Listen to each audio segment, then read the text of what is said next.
Go ahead, say it now. You in the grill pit, bitch. Our distinguished guest, he is more than a scholar, he's more than a lecturer, he's more than an activist, he is a legend, a living legend amongst our people. He is one of the elders of the African community. He has given his life to study as well as teaching our people about their great past and the prospects for an even greater future. He is a man whose presentation of history is penetrating and powerful, and he has a way of bringing history alive. And I think that those of you that have heard him before, and those of you that are going to hear him tonight, know that there's no one that is quite able to put history, I'll describe it in quite the way that our lecturer tonight does. It is with great pride and pleasure that I present to you, and I also ask that you receive with as warm a reception as you can receive. This is SAF Moe, your prison lawyer. And I'm gonna give it to you, bro. Or I ain't gonna give it to you at all. IDSTS on GP. You feel me? SAF Moe saying, white MFers. I don't give a fuck what anybody says, because it's America and you should be able to do and say what the fuck you want. God bless America. A man who was accepted as a god in Europe long before the birth of Christ, accepted quite a few Africans as deities. Imhotep, this great African who was the world's first multi-genius. This is SAF Moe, your prison lawyer. I want to welcome you to the Grill Prig. Thank you, doctor, for that introduction. I couldn't have said it any better myself. And Ready. SAF Moe, your prison lawyer. What's up? What's up? What's up? What's up? What's up? What's up? I really want to go live on these motherfuckers. Really want to go live.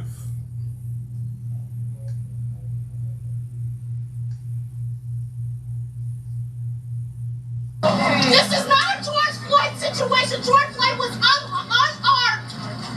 He was unarmed. You're alive. Sorry.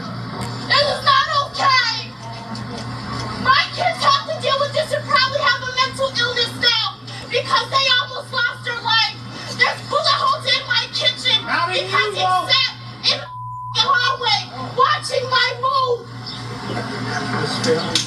I wish it never happened either. I don't have a place to call home. I didn't sleep that night. Over the weekend in Minneapolis, as you saw, one mom had had enough and confronted Black Lives Matter protesters. She and her kids hid for hours during a standoff as an armed man shot at police. She shielded her kids from gunfire that included rounds into her kitchen. And then police finally shot the bad guy. Black Lives Matter protesters took issue with the shooting and memorialized the gunman. Here he is, Tikal Sundberg. In her words, it's not okay to memorialize him. Tikal, she said, tried to kill her and, as you saw, her kids. Aaron Cruz is here. He runs Black Lives Matter in Minneapolis. Good to see you, Aaron. Appreciate it. Does she have a point? All right. So, yeah.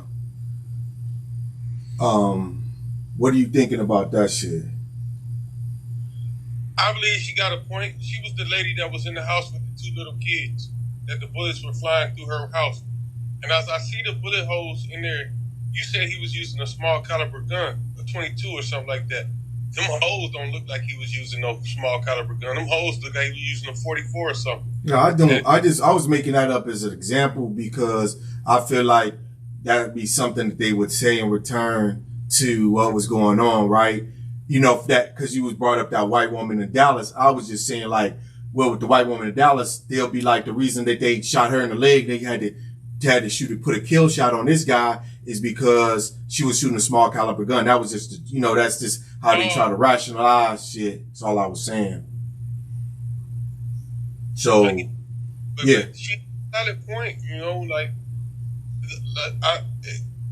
I agree with you what you said. Like prior to them going there to march, they should have checked with the families that live in that building and say, hey, how can we help? Instead of just marching out on them when they just came through a traumatic experience like that. Well, they got the mothers. They got like there's a couple of different orgs out there. Black Lives Matter is that's the problem with the orgs in Minnesota in general, is that they're not networked in. Because instead of Black Lives Matter coming out on a march, they could have reached out to another org or coalition and been like, hey, we got a dynamic situation here. We just don't have a black man who's been shot. We have a mother and kids who's been traumatized, you know. Yep. And that's a point that Marvina made. Shout out to Marvina. You know, when I called her on that, and she hit me back on it, she was basically like, you know, maybe they could have got another org involved that deals with, you know, mothers, with mothers who have experienced this type of traumatic demo. And then from there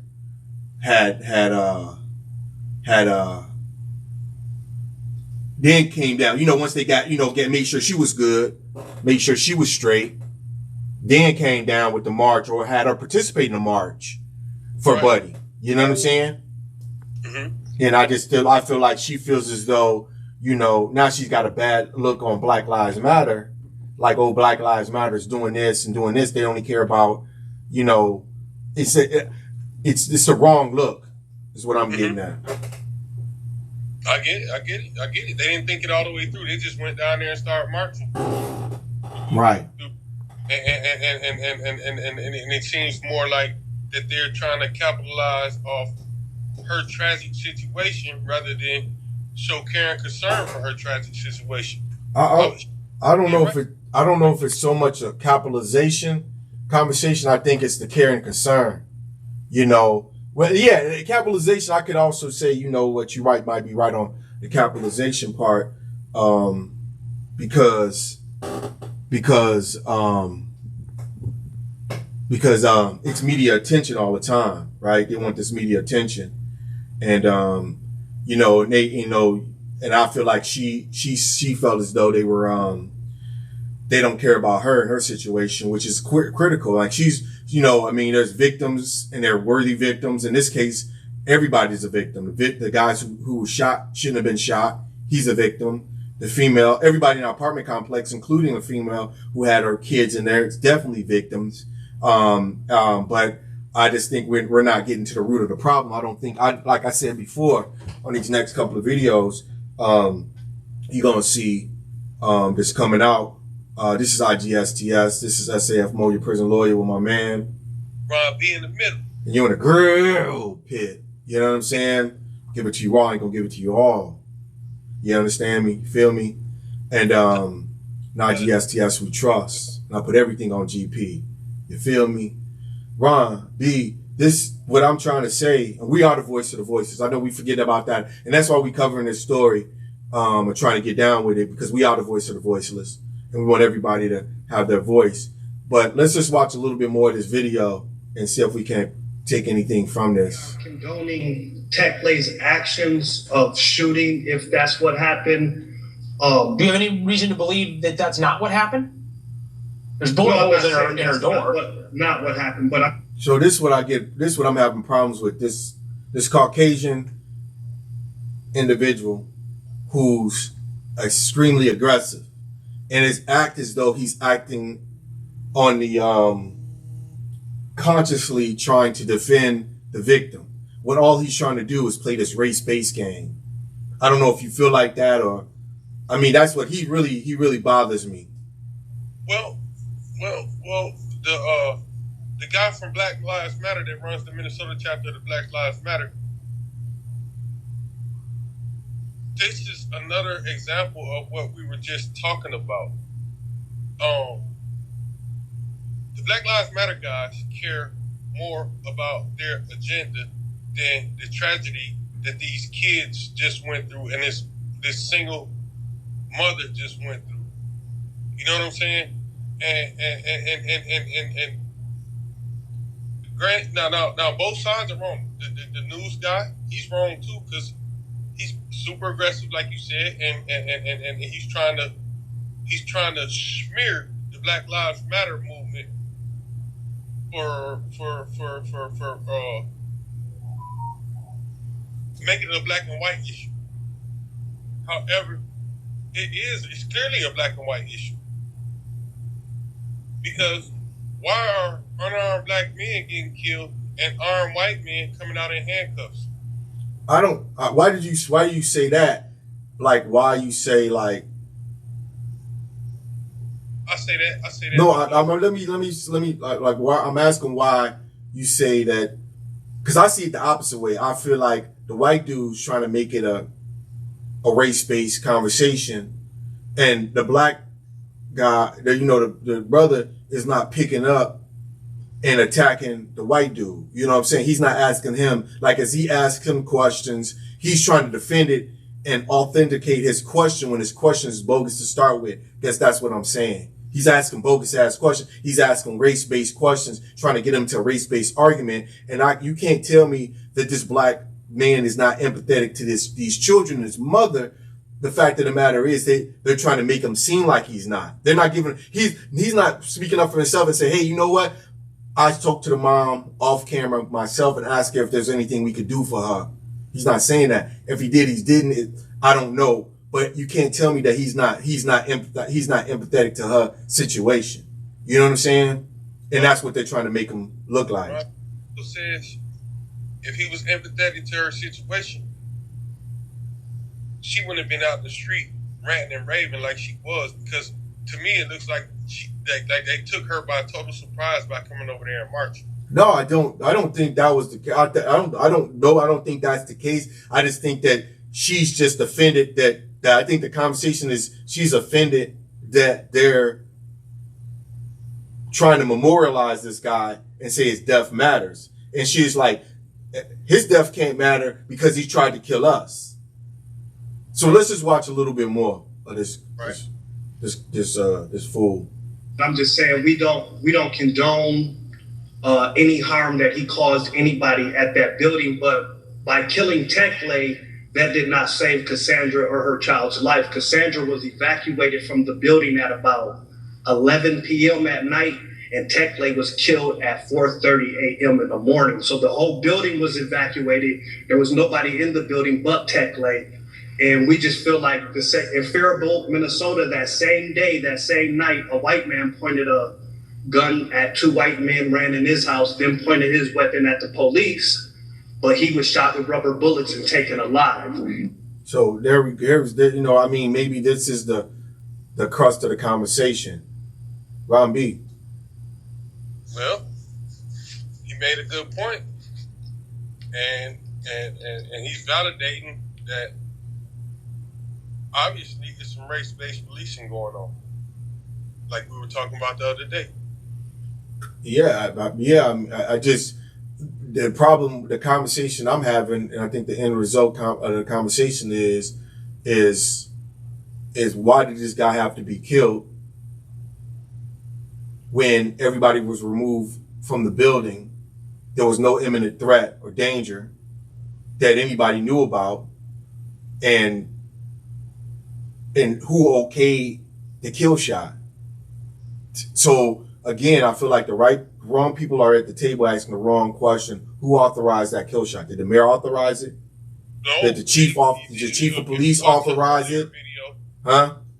News conference, they asked the police chief that question, who authorized it, and she said in that situation, in that training, nobody has to authorize it. It's at the officer's discretion if he feel like he needs to use force. So it's a written rule that they don't have to get authorization from nobody higher up when they're in a situation like that. And that's so and they probably should. They probably should. Yeah. They probably should because this right now is the problem. This guy, for whatever reason, decided he was ready to go home. He was hungry. Whatever the fuck his car price was at that time, we don't know. But there you have a conflict of policies then, because the policy when they use deadly force. So I don't know like what if being in a SWAT team is supersedes everything, which it doesn't, because we know a lot of most of the time when they send SWAT teams in when they have an active shooter, the active shooter comes out alive. In this case, he's dead. And that's the only thing, and people are asking the question about, like, why did you have to kill this? When he was not he didn't kill anybody. He was firing his gun off recklessly. You were able to evacuate everybody out the house. Why is this guy now dead? At the time when they shot him, he was not shooting at nobody. He was hanging out the window trying to take a selfie.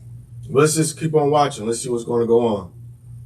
I'm gonna play a little bit more. We feel the same thing should have happened to Tech Lake too. That his life matters just as much as the person who was in Faribault, Minnesota, and that Tech Lake could have been taken alive also. He was the only one in the building. We have no idea whether his parents were called to the scene. We have no idea whether it could or could not have been just taken. My kids have to deal with this and probably. See, that's why I had a problem right there. That when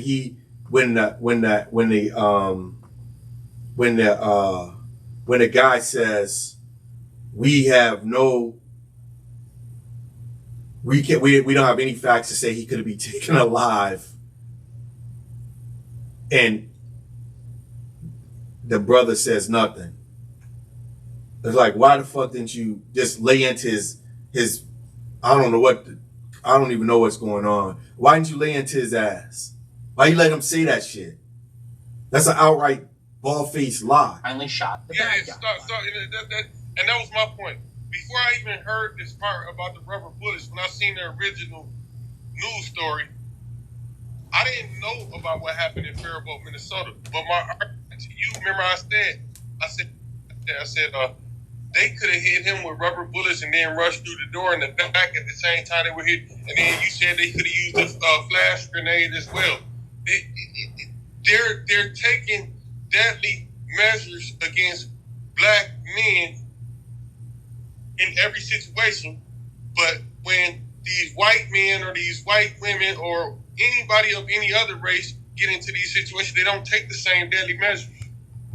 Yeah, I feel like this guy, I don't know who the hell he is, this white dude, this Caucasian, that's doing the interview, is trying to make it seem as though the only measure they had was to kill this individual.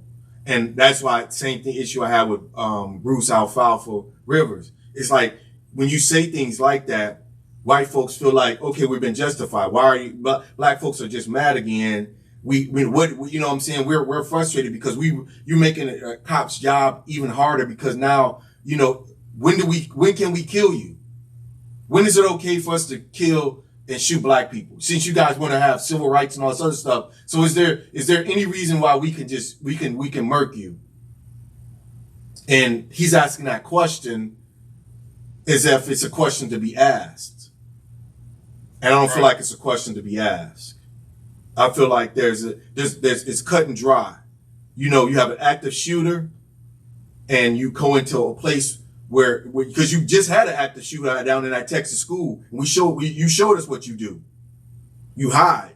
You don't run in. You don't say nobody. All the kids was dead except for the one that played dead.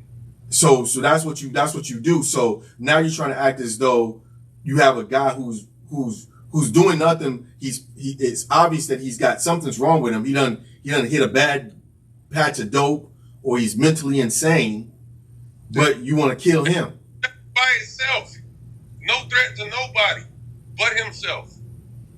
Let's see what else we can do. How are you? You're saying that the police decided to shoot him after 6 hours simply because he was black, even after he shot at them? Yeah. Well, was he shooting at them? He wasn't shooting at them at the time he was shot. Okay. He was hanging from what witnesses at the place told us is he was hanging out the window taking a selfie.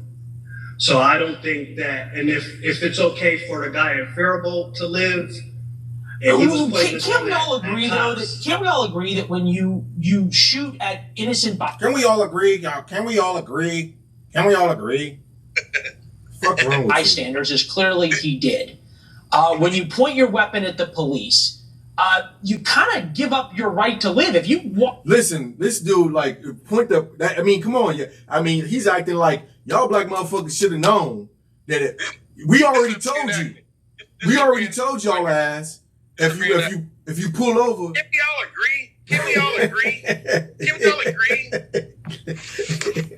the thing about it is he's making it seem like we've already trained you and conditioned you to let you know if we pull your ass over and we on some bogus ass charges like we just did the Boosie thing, we pull your ass over and for no apparent reason, and we give you the opportunity to walk away. Shit, if you got a gun, you might as well just kiss your black ass goodbye. Because we got all authority in the world to kill your ass. And that's what's wrong with this conversation. In his white ass mind, he thinks he's right. Huh? You don't need a gun in America to get killed by the police. That's what I'm. Have a gun. That's what I'm. So what are you saying exactly what I'm saying? But I'm asking you a question. Why would you say something like that in the country of the brave and the free and all this other shit they proclaim? Why is it okay to kill black people? Because that's what I'm getting at. Well, I think it's like this. I've been in Minnesota since 1991. And I've never seen racism so bad like this in Minnesota until after George Floyd got killed.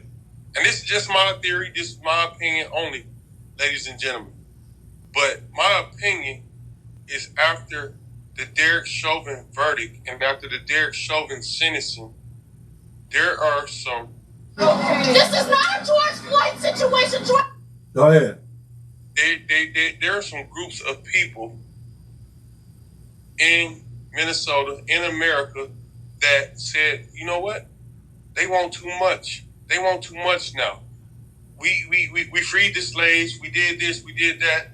And now they asking for more. And now they being rebellious. And now the racism is starting to show more. I'm talking about police officers. I'm talking about regular day citizens and stuff like that. Now they're rebelling because we're asking for change in America because one of their peers got arrested and sentenced justly for what he did by killing George Floyd. And now they're getting rebellious on us and saying, y'all asking for too much.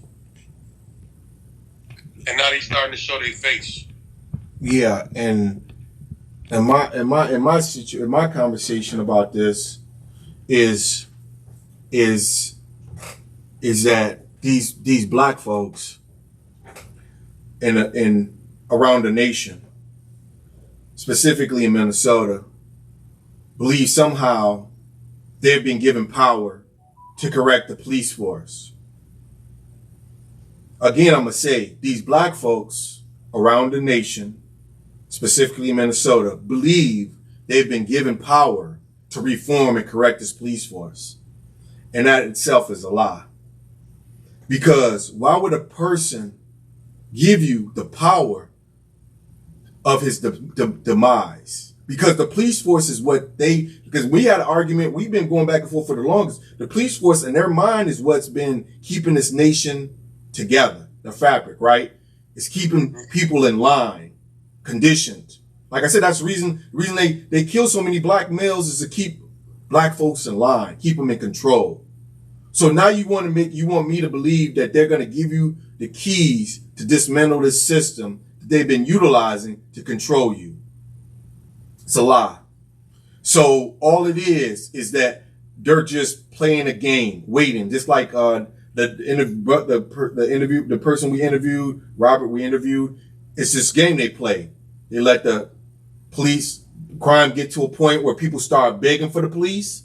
Then they know they can come in at 110%. So what they do is they back up. And so people walking around, crime's increasing. We need to do something about crime. They're allowing that shit to happen because they want to be able to get total control again. They want people to be begging them. We need police. These black people are running around in the city of Minneapolis, driving their cars like they're crazy. And I want to go to the Twins game on the 4th of July. That's why it's happening. He's just what been unbeknownst to him or with marching orders. This white dude with the funny haircut, he's doing exactly what they want him to do. He's playing Black Lives Matter against the community. And this brother, I don't know if he's educated or not. I don't know if he understands who he is. I don't understand. He doesn't understand what's going on. So he keeps playing into the game. He keeps arguing. The white dude wants to make it a race base and ask these stupid ass questions, and he's playing into this game. That's what I see. I'm gonna play some more if you don't got nothing else to say, Ron B. We are the voice of the voiceless. So you got anything to say? Race-based policing at its finest. That's the person who was in Faribault, Minnesota, and that Techley could have been taken alive also. He was the only one in the building. We have no idea His whether parents were called to the scene. we have no idea whether it could We have no. Sound like Kermit the motherfucking Frog, yo. We have no. Shut the fuck up. You know, I would have told this motherfucker, shut the fuck up, man. Not have been. I would have told him just like, what's my guy from 3 6 Mafia? What's his name? What's his name? Bun B? No, 3 6 Mafia. Shut the fuck up! That's what I would have told this white ass. Shut the fuck up! Yeah. He's like, Are you trying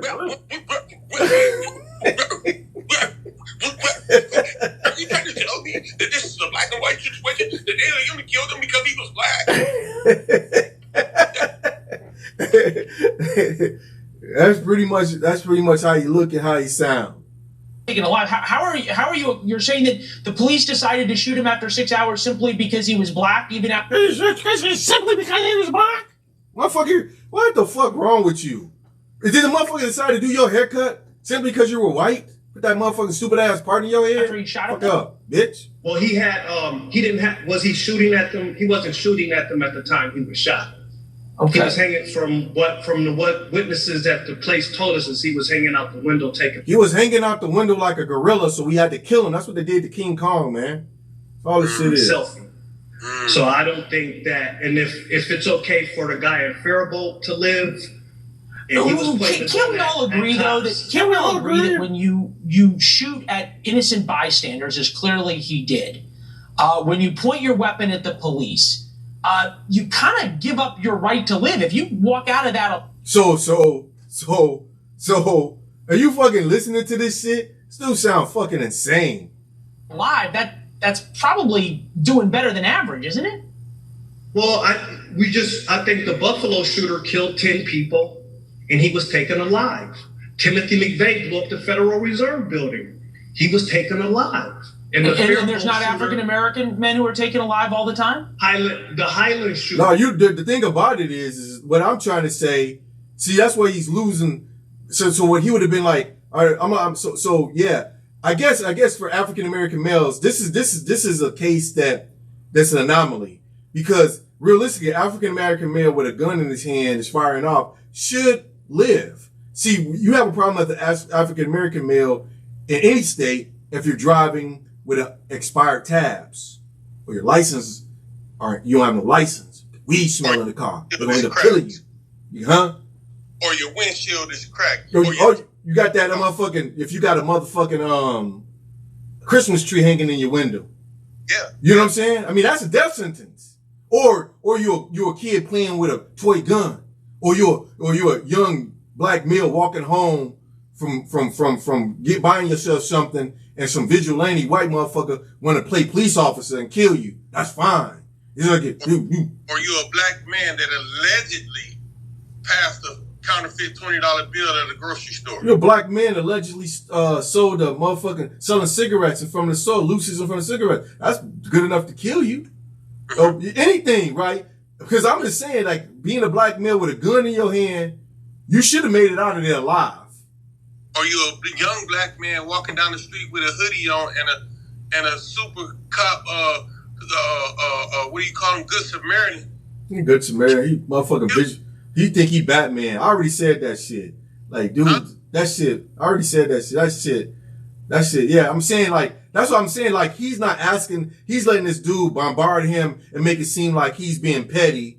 Like, everything you got. This is what I'm saying. The problem I have with this conversation is he's trying to make it seem like every time there's a black shooter, white respectability is accountable for it, and they're sick of it. Why do we have to be accountable every time there's a black shooting?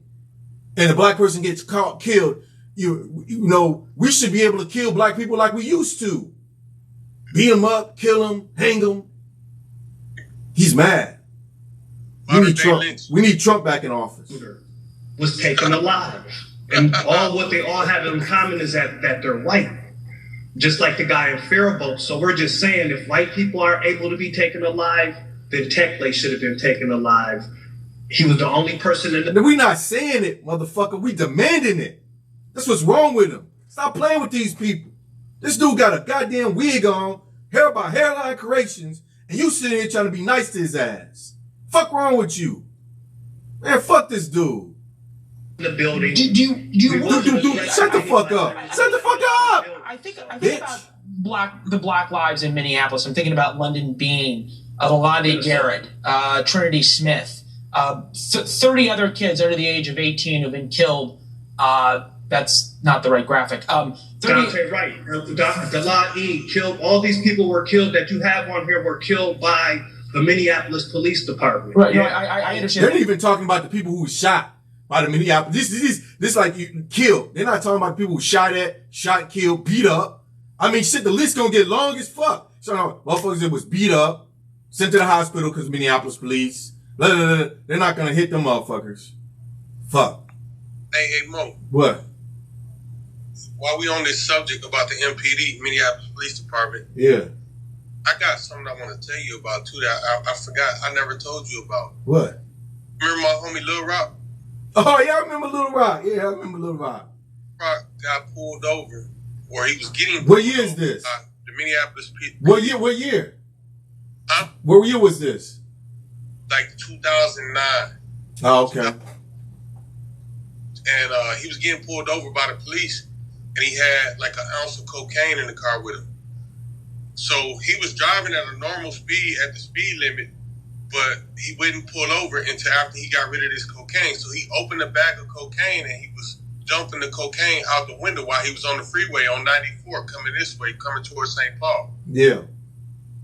The police lied in the police report and said that they had their windows down and the cocaine got in their eyes and got in their mouth and this and that, blah, blah, blah, blah, blah, blah, blah. When he finally did stop, he didn't have the bag, he didn't have the cocaine no more or nothing like that, right?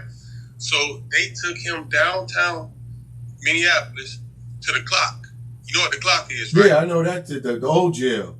The old jail. Yeah. They took him upstairs, all the way upstairs behind the clock, and they chained him up to the bell in there or whatever, something inside there. And he started tasing him and just shocking him, doing shock treatment on him because of him dumping out the cocaine and stuff like that. Yeah. Yep.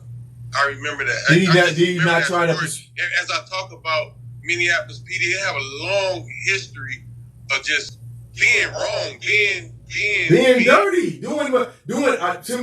to be frank with you, they're doing exactly what they're supposed to be doing, that's what the police is set up for. In our communities. That's why I say the wrong people are at the table asking the wrong questions because they want to act as though racism does not exist within the police force. They want to act like there's two different ways to police, maybe three, maybe four.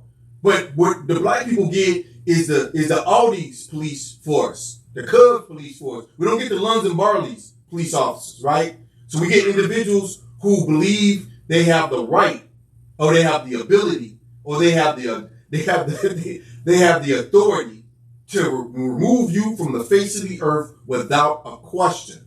That's why when we sat there and talked to Marvina, we talked to Robert about Marvin Haynes, the story made sense. It's logical to me. It's logical to me that this 16-year-old kid coming in to rob a flower store, and that story's coming up too. We're gonna do shout out to Marvina, Robert, Marvin Haynes, who's currently got locked up at 16 for a crime that he allegedly committed, and he's claiming actual innocence to this crime. And I also would like to say, don't forget about this guy. He was sentenced to life in prison at 9 years old. This guy right here. Where you at? You see him? Yeah, I see him. in this case, he's not claiming actual innocent, but I just believe that that situation with him is messed up because, you know, you might as well just leave him in prison. If you're going to give him 50, 60 years in prison, why are you going to let him out? He done spent more time in prison than he's going to spend on the face of this earth. You know, he done formulated all his thought in a cage. So how you going to bring him out and expect him to be able to acclimate himself to life when he's not going to, you know, his life is being told what to do and under control.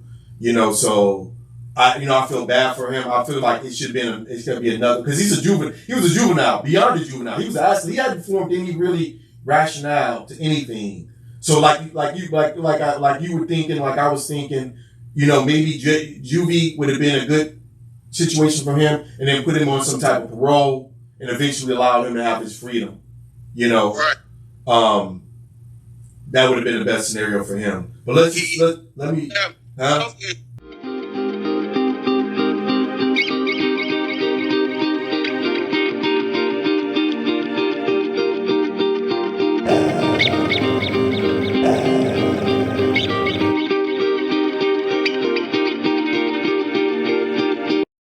Thinking about all the kids who are under 18, and I'm wondering if a guy holding a gun and shooting at everybody in his neighborhood is really the best person to continue this debate in America. And like he said, so it's not so this is the problem about this. Continue our conversation. It's not a debate in America. It's not a debate at all. There's no reason to debate. You debate if something is right or wrong. You know what I'm saying, Doc? We're going to have a debate and settle this debate based on something being right or wrong. And so with that being said, he makes the whether or not black people should be killed debate. And I don't believe that. I mean, I don't know how you feel, but I definitely don't believe that this is even a debate. Basically, to me, he's saying that the police officer is justified in the killing of this man. Any killings. You already been there for 6 hours. You've already been there for 6 hours. You got the whole building evacuated. Now it's time for you to take other measures besides deadly measures to get this guy out and in handcuffs to the jailhouse where he should be, or to the mental health facility where he should be, because he's crying out for help. He got a mental health issue. Obviously, he's shooting through walls in a building that he don't know who he could hit or anything like that. You understand what I'm saying? You're not helping this guy. You just shoot the kill shot automatically. Yeah. At a time where nobody else's life was in danger. Basically what you're saying is, and what I'm saying is that if they were going to kill him, or they felt like he was going to be killed, then I could see them running up in the building, running up into his house while he had the gun, he was firing it. And then he firing at the police and then killing them. But when you evacuated the building, like I said, to me, it's somebody's receiving orders and orders don't make sense. When you evacuated the building, got everybody out, you lost the imminent threat component to the conversation. Because he wasn't waving out the gun, shooting the gun at people in the neighborhood, or even had the gun or threatening anybody at that time. So that you lose the imminent threat component. And that's what I'm feeling like this Black Lives Matter gentleman is not arguing. It's like, once you lose it, so in all these cases, he's making issue of white males with guns. There were imminent threats. There were threats at the time that they had the gun. They did not drop their gun. They weren't, you know what I'm saying? They had their guns the whole time. So at that particular point, based on their policies, they should have been shot and killed. Okay? So you're telling me this guy posed no threat to nobody. In fact, he's been without shooting anything for the last 5.5, 6 hours. But during that, because he shot earlier, you're able to kill him, not shoot rubber bullets, not shoot a shot that was gonna be not vital. You killed him. You shot a kill shot. Now, where does that make sense? Makes no sense. The lady in Dallas today or yesterday, whenever it happened, she was actively shooting in the air, and there was an officer right there on scene. He didn't shoot the kill shot. I don't know why he didn't shoot the kill shot.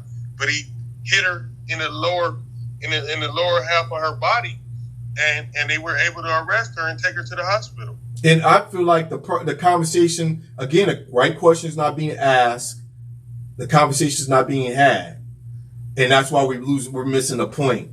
Because when is it okay to kill someone? My deal is like, why is it okay to kill black folks? Because if you change the complexion of the conversation, and it never has happened in this way. It doesn't happen like this on a regular basis. You take a white male, put him in an apartment complex, shooting off. And this is what the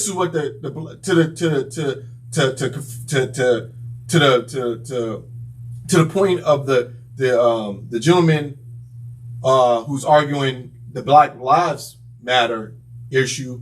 He's saying he should have said it. He should have instead of playing around with it. He should have basically said it. If you change the complexity or the complexion, the race of these individuals, then the outcome looks different. Why is that? He never poses that question. Why is it? You know what the conversation would probably be like if the roles were reversed and there was more white people getting killed? They'd be ready to run into the Capitol. Killed by the police. They'd be ready to run into the Capitol again. It would again. probably go something like this. Why did he kill my baby? Why?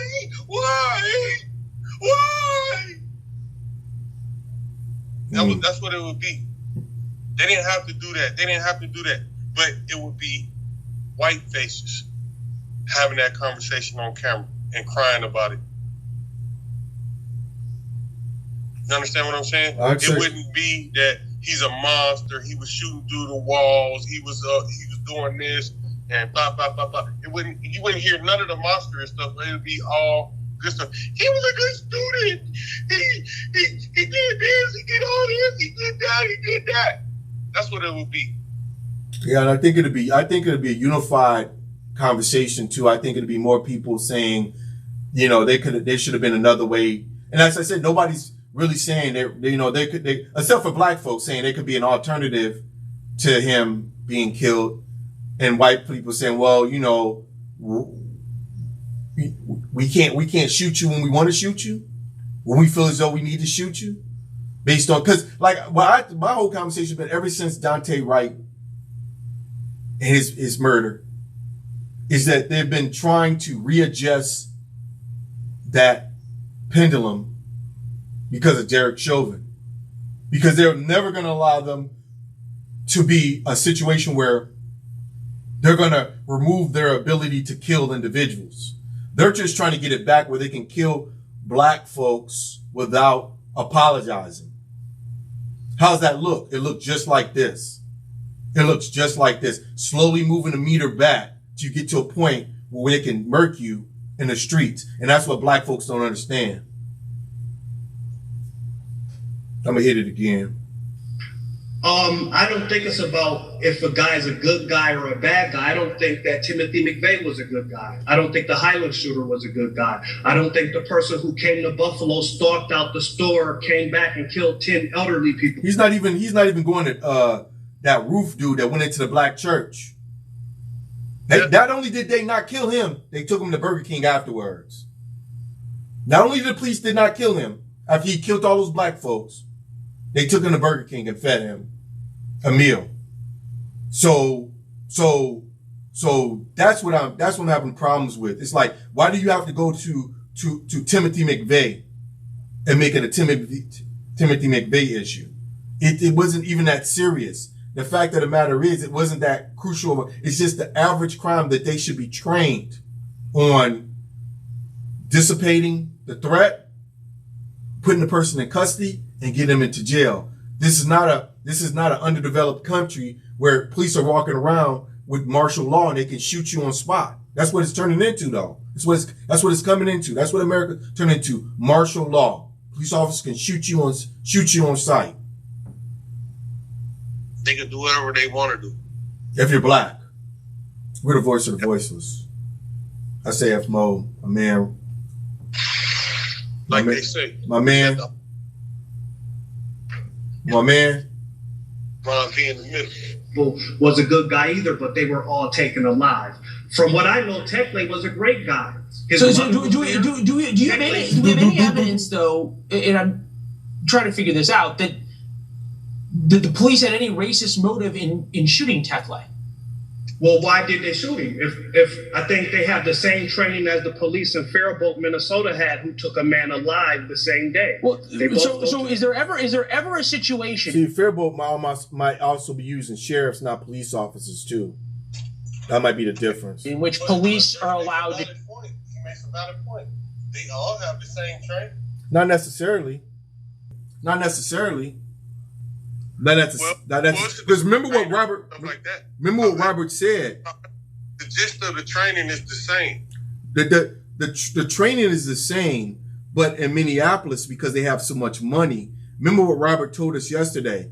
They took all this killography out of the police department in their training, and what they did is they allowed the union then to because the police force, the city wasn't going to pay for them to be trained as militarized killers. So what did the union do? They picked up the training, paid for the training, so police officers can continue that mentality. So you might have a Minneapolis police officer up here who's been trained to be this military-minded individual, shoot to kill, where you might have a sheriff that's been trained to follow the rules. So you run into that difference. So a lot of times policing look different because of the training. But again, we're in a city where they're being militarized and they're being trained to fight a civil war against their own civilians. So it just looks different. So, I mean, yeah, he's making a valid point. It also goes back to training. And because this is going to be swept underneath the rug, we're never going to know why this sniper thought that he could kill this individual. People they're too busy TikTok dancing and all types of other dumbass shit. Right. They're not questioning, like, so let's go on. Kill somebody that has a weapon. I don't think Techley was shooting at the police. No, is there ever a time though that there's going to be a black man who's shot and killed by police that you say, hey, look. All right, you can ask me that question. Is there ever a time that a black person we should be able to kill a black person? Oh, that's so. Is there ever a time that we should be able to kill a white person? You don't even question it when it's a white person. They don't go through that same. They're not going. Believe me, it's just like you said before. If they were killing white males at the same rate they were killing black males, they would be talking about running into the Capitol and seceding for this country. But it's never going to happen that way. That's why they don't have nothing to worry about. Right. The guy had it coming. He pointed a weapon at police, and that's what happens when you point a weapon at police. And he makes it seem like that was active. Like he did point the weapon at the police. Maybe at some particular time, like you say, police came to the door. He was firing the gun through the door at the police. They vacated the situation, and they went back and let the system de-escalate. So, okay. All right. Okay. I got you. I feel you. So you're trying to tell me every time anybody shoots a gun at the police, then they should be murked out. That's what he's saying. That's just rationalized. If you shoot a gun at the police has the right to kill you, but they should be able to kill you. That's crazy. That's in his mind. That makes. If you're actively shooting at the police, I believe that they should shoot the kill shot because they have to defuse the threat. However, at the time they killed him, there was no threat. That's what we're getting at. That's what we're no, and that's what's not being said. It's being omitted from the conversation. This black dude is not saying it. He's sitting there, let him talk. Because if there was an active threat, there would be no conversation. If the black dude, if you walk, that's what I just said. When he was shooting that's what I'm saying. When they first came to the complex, if they wanted to run up in there and kill him, it wouldn't be no question like, oh yeah, we ran up and killed him. He was an active threat. He had a gun. He was shooting through the walls. We didn't know if he was going to shoot through the. There was people involved. can have no conversation right now. It'd be null and void right now. Right. It an hour into it or 5 hours. Half an hour into it. 5 hours. 6 hours when he probably was out of bullets and he was just showing out and nobody even that's what I said. That was another thing. There's another thing that nobody's really did he had any bullets left in his gun? Could he even be a active threat? Do we know? I'm just saying. But in his mind, his thing, he's so bent, this white dude with this funny ass haircut, Kermit the Frog cousin, he's sitting up there looking at motherfuckers, asking them these stupid ass questions, and this black dude don't have the balls to tell him and correct his ass and tell his ass what time it is. You know who cousin he really is? Who that? Bruce Rivers. That's Bruce Rivers. He can't be Bruce. On the other side of the law. He don't look like Alfalfa. He look like he trying to be a deadbeat motherfucking newscaster. That's what he trying to be. Be a news guy like he Channel 5 News. It's an anchor. This is Walter Cronkite. That's how he trying to look like. That's before their time, Walter Cronkite. Remember that motherfucker? That's what he's saying. This is NBC Nightly News. Anchor. Shut the fuck up, bitch. He looks like he should be in a Dave Matthews band or something. But I don't believe that the police or anybody in the vicinity was in immediate danger when Techley was shot at 4:30 a.m. after the apartment building was evacuated. And I know you guys. Again, that was 6 hours after. No, I wouldn't be like no again. I'll be like I'll be like he's not challenging this guy. He acts like he don't got no goddamn backbone. All he got is a fucking wishbone. And he wait for the white man to give him a backbone. Motherfucker, he about wish that we wish whoa woo woo whoa. No, I'm gonna tell you what time it is. Afterwards, Timothy McVeigh was found. No, he was. Okay, come on. He was pulled over in a traffic stop. See, the white man got mad. He mad now. Face all red. He mad now. Where you gonna bring Timothy McVeigh up? The fuck wrong with you? That was old. We got black people running around right now doing crazy stuff. We can't walk our dogs, get our coffee. Pointing a weapon at anybody. They didn't even know Timothy McVeigh was the bomber at the time. Shut the fuck up. And they didn't figure it out till a sketch later on. But your point, the Buffalo shooter is a great point. Yeah, but that's the Buffalo shooter. The Buffalo shooter is a great point. You got me on that one. Yeah. He's dead though. We got rid of him. He killed several people, and he still walked out in handcuffs. It's that roof, dude. That got all those black people in it. Fuck that shit. The black kid who walked out, they took him to McDonald's. They took him to Burger King. The police did. I can't remember the last time a police officer took me to Burger King after I done killed somebody. Oh, it never happened. Fuck out of here. What are you talking about? That's it. We don't need to go current. We can keep going. The fact of the matter, they done fucked our history up or what the things we know about it. I'm told we can go. It's plenty of these cases. It's been several cases where these white vigilantes or these individuals who kill people have been taken away in cuffs. A lot of times, if they was killing black people, they weren't even charged. Exactly. So no, man, this one you made. Hey, Trayon, we got to run, but we appreciate it. Thank you. Thank you. Have a good one. Good chat. The whole point is, I got a question, and I would like our viewers to tune in on this and comment in the comments box.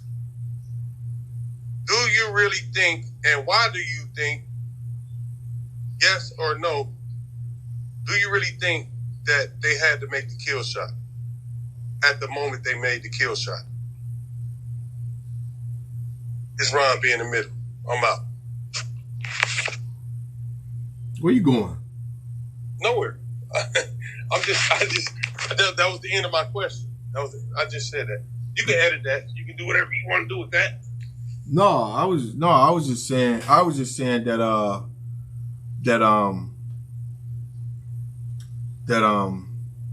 I don't even think the conversation is about whether or not a kill shot was necessary. think this conversation is like like they're trying to make it seem like, it's about a kill shot. It's to me, it's tactical. It might be more than just, it might be the kill shot, but I know in fact it is to show that Black Lives Matter is the problem, not the police. That's what they Black want. Lives Matter is not the problem. The police are the problem. No, it's not. Black Lives Matter ain't killing people. It doesn't matter. They're showing it right now on TV that Black Lives Matter is the problem, not the police. Police are out there to do their jobs. Now, every time the police officers shoot somebody and kill them, and they're black, oh, we got these problems with Black Lives Matter. Here come Black Lives Matter and trying to make it a point. So what they do, they go get this female who's got a legitimate gripe. And I think the problem with Black Lives Matter is not the fact that they're trying to uplift this man's life that was murked out by the police. It's the fact that they're not showing sympathy to the black. She looks like she's a woman of color. Her situation, and she's got the right. She's the protector. It seems like there's no male in her house. She's got a legitimate claim. Mm-hmm. And like I said, I'm not sure. My question is this: to Black Lives Matter, what did you do, if anything, to assist this female and her kids? Well, what they did. She says she's depossessed. She has no place to live.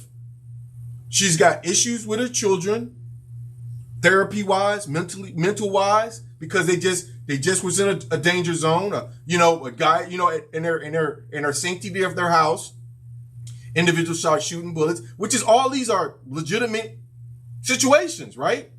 Right. So what has any black coalition, has any black group reached out to this female and addressed her issues? I think that's fair. Yeah, that's fair.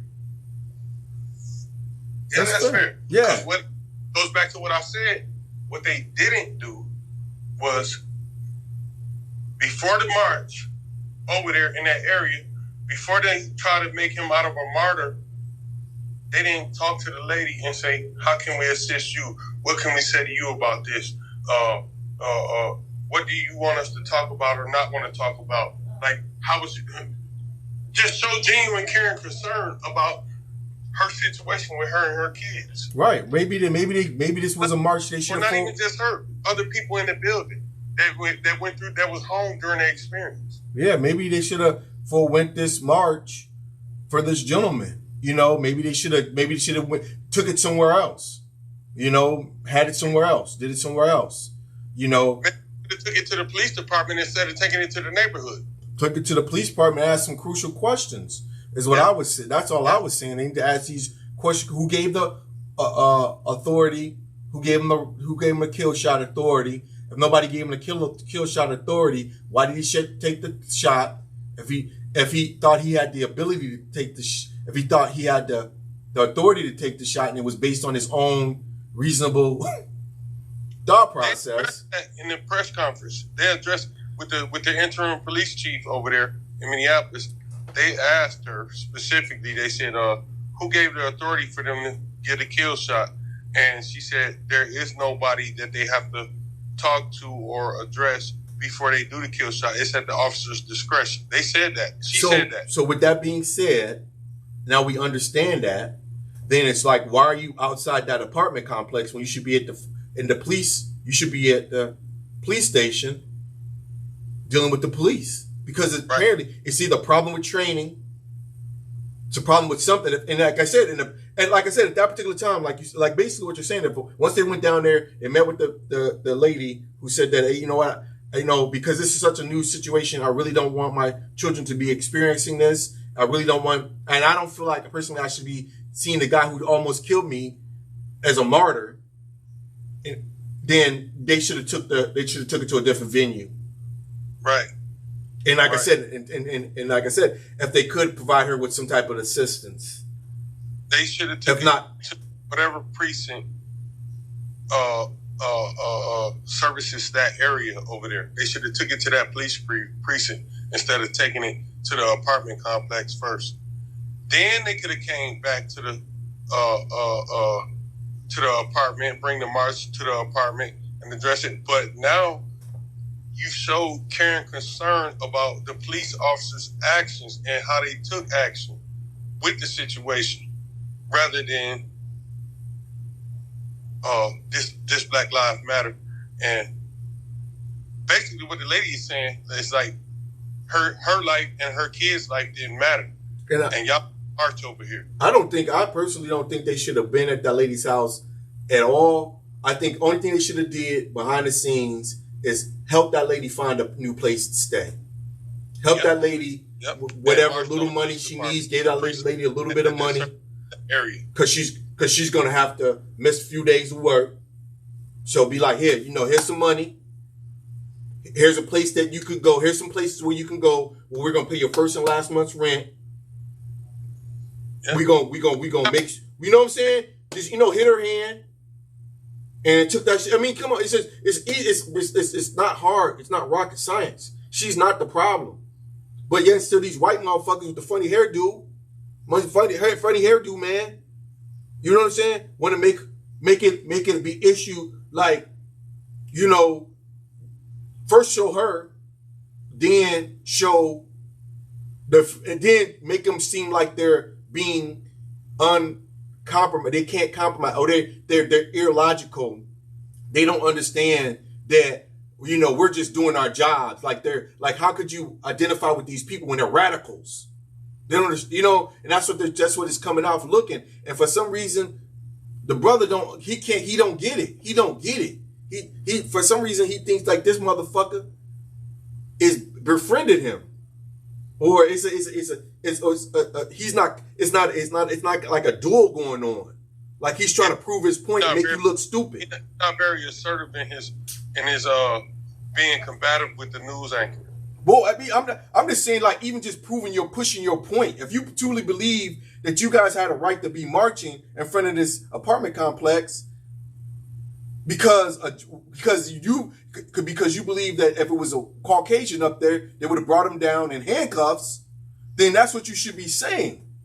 Mm-hmm. And even if you're getting corrected because you made the wrong decisions, that's what you should be pushing.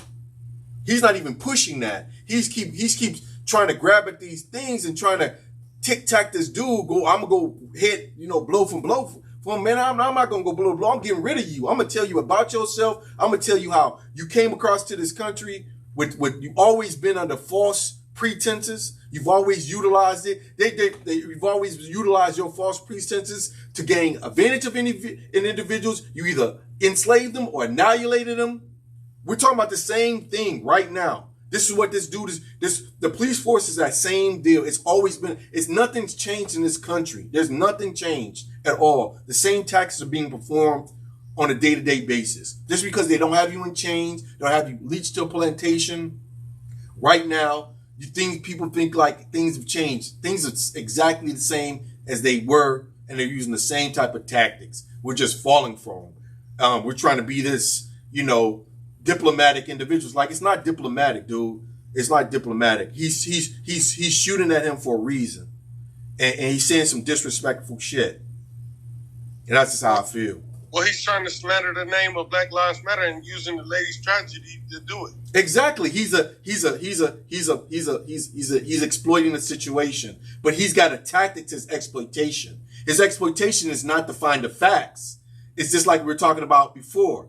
Like we were talking about the police force, how they go into a situation not to investigate. They're gonna take an individual and put all the facts around them because it's all about interpretation. If nobody gets anything about me having this beef with Alfalfa, it's about him trying to say that the law is right. Like, this shit makes sense. It doesn't make sense. It only makes sense when you're winning. They're winning, so it makes sense. I guarantee you, if we were using a law against them, they would want to change the game.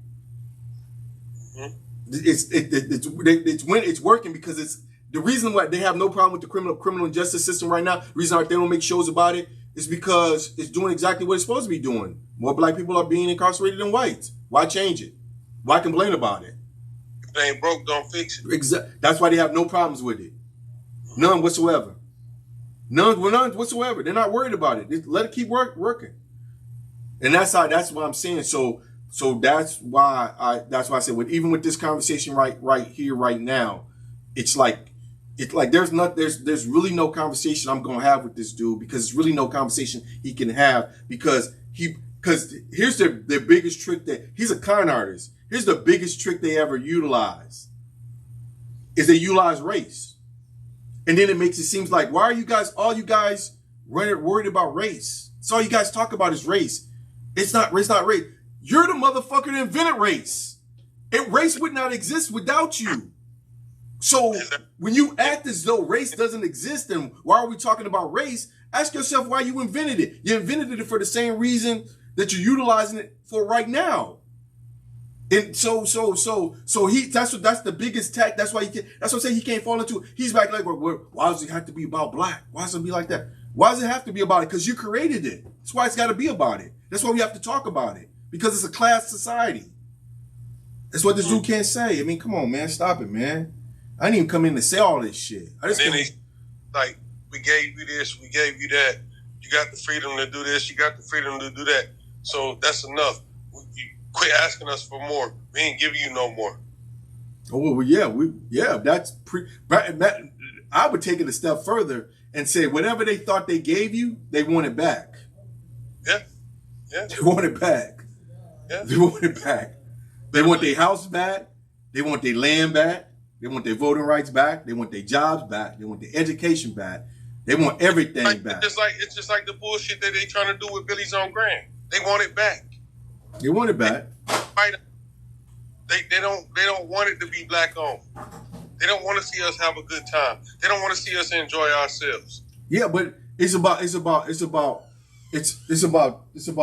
too. It's about like the control aspect of things. So when they brought you to this country, for labor, and they brought you to the country to control you. Mm-hmm. So that's the same thing prisons are for. Labor, control, right? They correct you, they control you, correct your behavior, because your whole purpose here is for you to work for them. So if you can't do that, we're gonna send you to prison. We're gonna get your mind together. So when you come out, you're gonna want to work for us, and we're gonna be able to control you.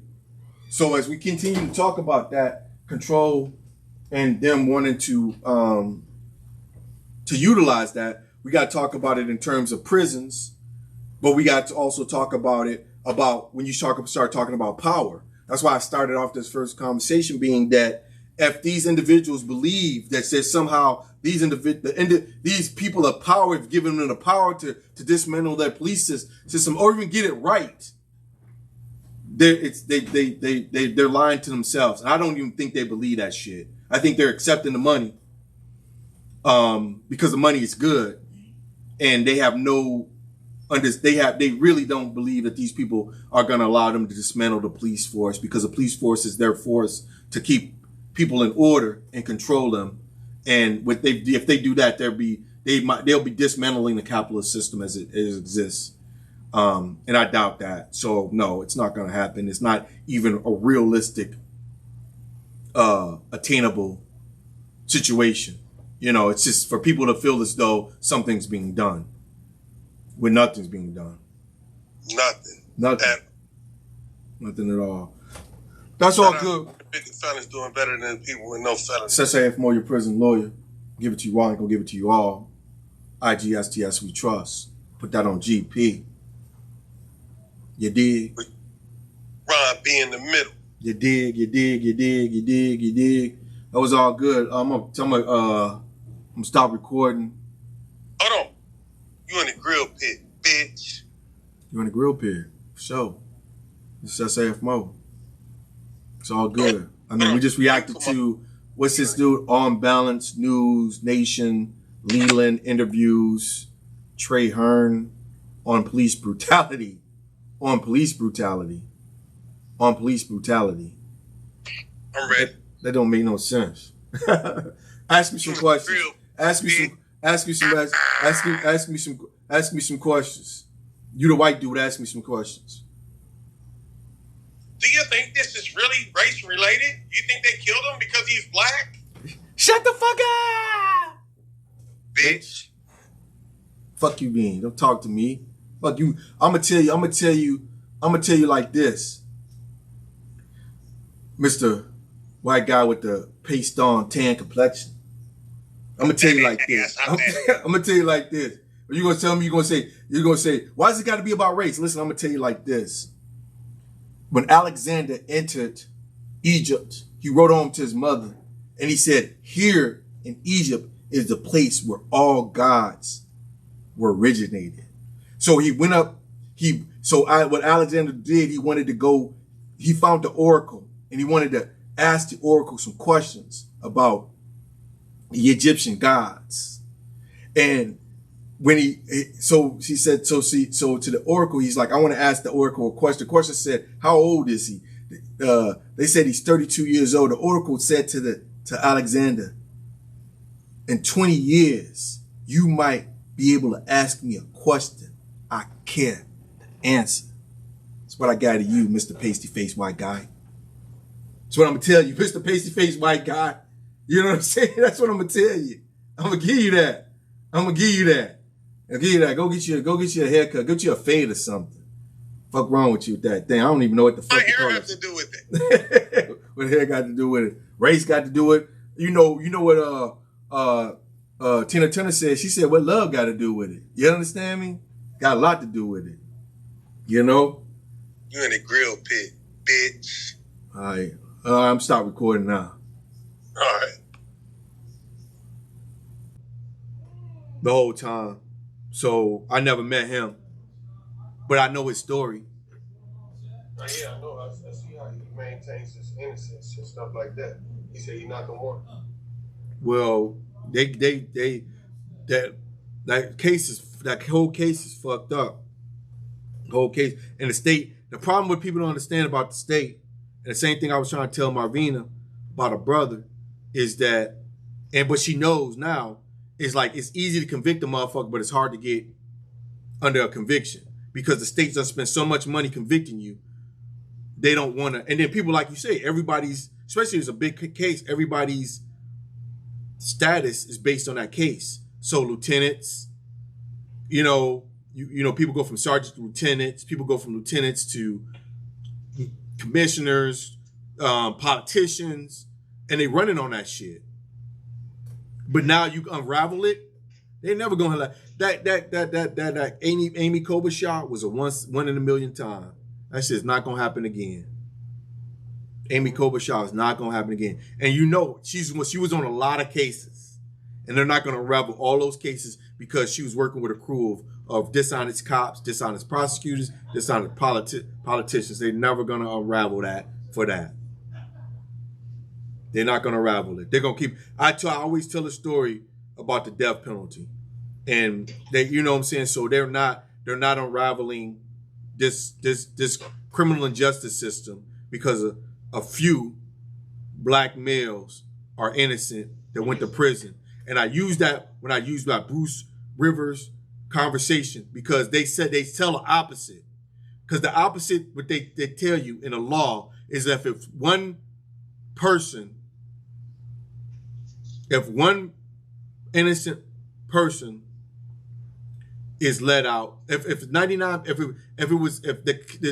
the system would not convict one, if it would let 99 innocent people out, 99 people innocent, 99 guilty people out, if it was to help one innocent person. So if they had 99 people had to go free, so they didn't convict one innocent person. That's how their judicial system worked. Again, they had 99 guilty people would go free, so they would not convict one innocent person. It actually works the opposite. It actually works the opposite. In fact, they're shooting for that person. They would convict 99 innocent people to have one guilty verdict. And that's what they've been doing. That's how the system works. So that's this to me that, you know, it actually works in the opposite. So they want you to believe that somehow they're investigating and getting facts and all that other shit. These motherfuckers don't give no fuck about that shit. They get 2 fucks about that shit. They would convict you. And that's what I'm getting at. The reason I told that story Is that's what people are saying? They feel like when they claim they're innocent, people gonna be like, oh, he's innocent. Let's open it. Oh, let's just. They don't get no fuck by. They know you innocent. They knew you was innocent when you convicted you. They knew you was innocent. They shocked because you was smart enough to figure out that you're innocent. Most people don't do it. Most people spend all their time in prison, die in prison. Do their time, come out, I'm a better person now. Fuck out of here. Did all that time for nothing. My thing is about what they do. Like say they know a guy's innocent. They give him a life sentence, they give him 30 years, they give him 40 years or whatever. Knowing that he's eventually gonna get into the law library and get his case overturned. But they also know that they're gonna get 20 years out of him before he gets it overturned, 10 years out of him before it gets overturned, 25 years out of him before it gets overturned. Job security for them. That's if if he's lucky, he's smart enough to get his ass into the law library. But you just heard what Marvin said. He's like, they only give him 30 minutes in the law library now. 30 minutes? It takes 30 minutes to get your ass to the law library. That's if they have the library open. So 30 minutes, in 30 minutes, you're going to be able to look up the case you need, type up the briefs you need, do the stuff you need to do. You can't even do that. When they was giving us hours, 2.5 hours, 3 hours in the law library, you could not do it at that particular time. Now they're giving you 35 minutes, 30 minutes in the law library, a few days a week. Come on, man. Get the fuck out of here, man. Nobody's talking about that. Nobody's talking about it. And nobody's learning the law. They ain't talking about when you get time barred. Yeah, this Filing this motion and filing that motion. That motion. They don't get them. Time barred because you ain't get enough time in the law library while you was in there. Not enough time. Like when you're going from institution to institution. So you go in from institution to institution. So if I go from Stillwater to Faribault, once I come out of SAG, because most times they put you in SAG because they claim they overcrowded. So you wait in SAG to get your bed, your room. Then you finally get your cell. You get into your cell. You try to figure out when the law library is happening. Get on the law library because it's different law libraries from employed and unemployed. So employed might be able to go every single day. Unemployed might be able to go every single day. But depending if you want to work camp, they might want you to work. So now you got to get a job, try to work your job, and go when you can go when the work goes. You know, it's just different. So when you say time barred, a lot of times the time barred, what people don't realize about trying to fight your case in the prison is that prison's not made for you to fight your case. Prison's made for you to do your fucking time. You trying to fight your case, then it's something totally different. You heard me? What? I said it's made for punishment, not reform. Well, it's not even like I said. So yeah, that's fine, but it's so what they would say, I'm a pasty faced white guy. What I'm gonna say is like, yeah, but you have access to the law library. You have access to the law library. You have access to the law library. You have access to the law library. You don't have access to the law library. No, you don't. You don't have access to the law library. What's 30 minutes gonna do for you? What's 2.5 hours gonna do for you when you don't know the fucking law? It takes that long. It takes that long to try to understand cases, look up cases. Then you can only get so many prints. Because remember, if you don't work and you're not getting money sent in, then you don't have no money. So you can only get so many free prints a week, and then you have to pay for them. They charge you for your copies. Even though they're getting all that money from the state, they charge you for your copies. So now you got to pay for your copies. So now you're paying for your copies because you need copies of cases to be able to read in your cell. You need copies of your brief to be able to read in your brief, read in your cell. Because remember, if you only got a limited amount of time, you got to print off everything you can print off so you can read it, so you can come back and you can type it up again. So all that shit takes time. And 30 minutes is not a lot of time, man. It's a sitcom, man. That's a fucking sitcom. Let's see it. Come on, man. Get the fuck out of here, man. They're trying to keep people locked up in prison. They don't want nobody to get out, period. Or they want you to use a high price Bruce Steinman, Alfalfa, Rivers, and motherfuckers ain't got no goddamn money. That's your guy. Yeah, fuck him, man. Fuck pasty face white guy. Fuck all of them, man. They trying to act like they trying to act like this system don't work. It don't work. It don't work. It don't work. And black folks in general needs to start getting together and understanding the system don't work. It's not about every time a black guy gets killed, we're going to go protest. Get together, go out, protest. Not what we going to do, man. Ron B. in the middle says it works for some people. And I say that because it worked for me, because it worked for you, it worked for me, because we're tired. We're sick and tired of being sick and tired. Okay, I'm going to explain that to you. I'm going to make it really simple for you. The system does not work at all. What happens is, it's like religion. What happens is that you, within yourself, decided that you were going to do something different. You decided. It wasn't the system. You decided. So the system never works. It's you deciding that you're going to do something different. It's that happens that changes the individual. It's not drug treatment. It's the person who's in treatment decide they want to do something different. So you go drug treatment 50 times and not get shit out of it until you decide. You. That's the biggest conversation you need to have. It's not about you decide to change. It wasn't the fact you got convicted of a crime. Huh? Right. I decided that I'm done with that shit. When I go out here and sell dope, when I go out here and carry guns, when I go out here and do whatever I do, that I say, you know what, this shit ain't working. I did that myself. Right. Last time I was in for 10 straight. Yeah. And I told myself, I said, you know what, I got to do something different this time. Right. I'm done. Right. I'm done. Right. Right. And that's how that shit play itself out. So I don't ever give this system, its institution, credit for anything. And that's why I say they have it wrapped into an institution where you feel like the institution, and that's what the institution wants. The institution don't want you pointing fingers at it. It wants you pointing fingers at yourself. But the institution wants to take all the credit for it. Tell you why? What made me do that? And this is why I say it works for some people sometimes. Because I was in Florida, in prison, for 8.5 years. And when I was down there, it's a whole different system than anywhere you ever been. I'm not saying it's different than California. I'm not saying it's different than New York or nothing like that. I'm saying it's different than any place I've ever been. Because I've only been in Minnesota, Wisconsin, Indiana, and Alabama. Florida was so fucked up and so racist that I just said, you know what? They're not gonna put me through this shit no more. Yeah, I mean, I told you about a couple of situations where the officers talk to you like you're a slave. Because you are. They did everything but call me a nigga. Because you are a slave. You owned by the state of Florida. The state of Florida owns you. That's how it goes. You're a slave. It's all they're not doing anything. Only thing they're doing is cutting all the bullshit out of it and treating you exactly the way you're supposed to be treated. Because that's they won't want me to be treated.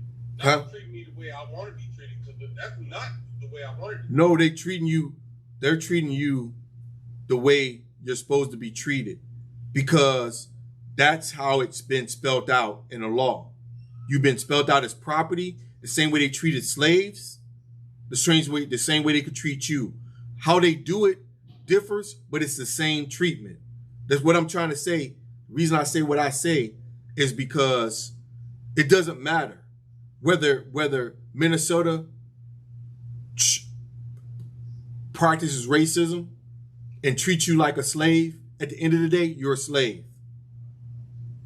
And Florida's a slave. It's just like, instead of them having up 3 walls to protect you, Florida has no walls up. Minnesota has 3 walls up. They don't have to show you a slave, because before they get to that particular point, you maybe back up. I'm back up because, whatever. They're treating us good up here. They're paying us $1. You know what I'm saying? They're paying us $1 and something. So I'm really not a slave, but you are a slave. You are. In all those conditions, it's just Florida just showing you what time it is. Minnesota's just playing with you, just like they do with racism up here. people walk up here like there ain't no racism in Minnesota. Fucking racism. They just candy coated all the time. Call it something different. Because in Minnesota, when I was in prison in Minnesota, I was able to go to commissary and buy a TV. I was able to go to commissary and buy a radio. I was able to go to commissary and buy a Walkman. But in Florida, I was never afforded that opportunity to do nothing but go buy a Walkman. I couldn't buy a TV. I couldn't be in the cell by myself and watch my TV by myself all the time. Yeah, but so all you saying is that the plantation was different. Yeah. That's all you saying was the plantation was different. That's all you saying. You was locked up just like me, but instead of you being able to, and master didn't work up here, the masters worked us for 8 hours. Down there, they worked you for 15. No. I'm just saying. I'm using it. Let me explain something to you about that. When I was in prison in Minnesota, I was able to work for a wage, anywhere from 40 cents to $4 an hour, and get paid and save money and have money to go to commissary. But in Florida, I had to work for free. That was an example of just the difference.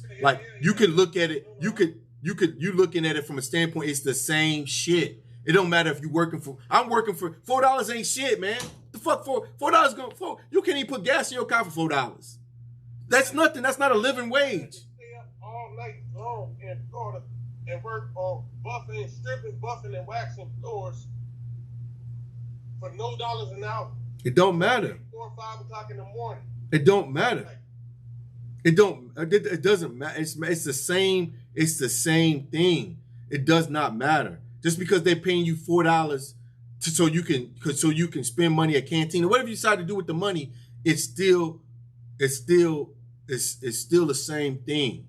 Just because I'm sometimes usually like just because he master work you for 8 hours up here and 15 hours down there, you're still in slavery. Whether master decides to give you 12 cents or give you no money, it's still slavery. That's what you can't. That's the problem you having to make a problem. That's what most black people, I should say, is having to making that transition of thought. Because when black folks came up here to the north, they thought they were leaving slavery, only to be found out that they were going into a different type of slavery, where you made money, where you had an opportunity to own houses or live in tenant, but you were redlined, and you were you just instead of you asking the right questions or looking for the right thing, it's like I just want to make my hell better.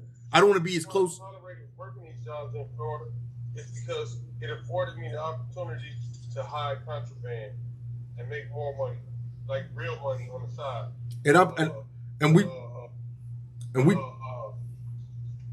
Just like do what I wanted to do within the prison system. And we talking about slavery by different names. What we're talking about. We're not talking about your ability to make money on it. It's like, no, you got to understand that both, Minnesota, just because Minnesota allows you to have a TV and allows you to have treats in your being, doesn't mean that a motherfucker want to stay in a bedroom, a toilet, a closet for the rest of it. Like somehow it's better. It's like we're talking about hell. Like I don't want to be that close to the fire, eternal fire. I just want to be like maybe a couple of miles away. Make it feel it's a little bit cooler. It's 90 degrees. What the fuck is we talking about? It's like we need to be talking about something totally different. Like this method of incarceration people, whether they live in Minnesota or Florida, is wrong. We should not be doing that. Should be a better way to figure it out. Like whether a guy is white or a guy is black and he's getting blown the fuck away should be different. It should not look different. It should look the same. It looks different. That's the conversation. So that, like at the end of the day, the conversation is being missed. The truth of the conversation is being missed. So whether you was able to, you down in Florida changed your mind because you cannot have a TV down there, the time should have changed your mind. Like I said, going down there should have changed your mind right away. Like, fuck this shit. I mean, it's hard to say because me having a TV, me being able to buy whatever the fuck garbage they was selling on canteen, I was still, if you ask anybody in prison, I was mad every single day because I knew what the fuck I was losing. I knew what I was losing. They could not pay me $4. You know how much fucking money I was making? What the fuck is $4 gonna do for me? Keep that shit. I couldn't believe they gave me 10 years for high-speed chase that nobody got hurt in, no property got damaged in, no accident, no nothing. Give me 10 fucking years in prison. Took 10 years of your life that you can't get back. Yeah. Man, you can't put no money on that. Nobody got hurt. Yeah, that shit's crazy. But yeah, I mean, it is what it is, man. I mean, like I said, just to me, that's why I sort of get up every day. That's why I keep trying to push this conversation further. You know, nobody wants to talk about it. Nobody wants to hear it. That's what the white dude told me when I was talking to him from Hayward. He's like, man, nobody wants to talk about it. Nobody wants to hear that. And he was telling the truth. It's the truthful thing he said. Nobody wants to hear it. That's what he said. And it's the truth. It's not like it's bad. It's a conversation people want to have, but nobody want to hear it. But I'm gonna give it to you. I told you I'm gonna give it to you all. I ain't gonna give it to you all. It's SAF Moe. Shout out to the convicted fellas doing better than people with no felonies. It's a wrap. I'm out of here. I'll talk to you later, bro. All right, bro. Yeah. Scapegoats of the new imperialism, professional white behind kissers. And as Carlos Cook used to say, a disgrace to the skin they wear. These people, if I'm be so kind to call them that, are running from themselves and teaching us a lesson that we should have learned long ago. Sometimes white wannabes are more dangerous than whites. And sometimes they'll fight you harder to be accepted by whites.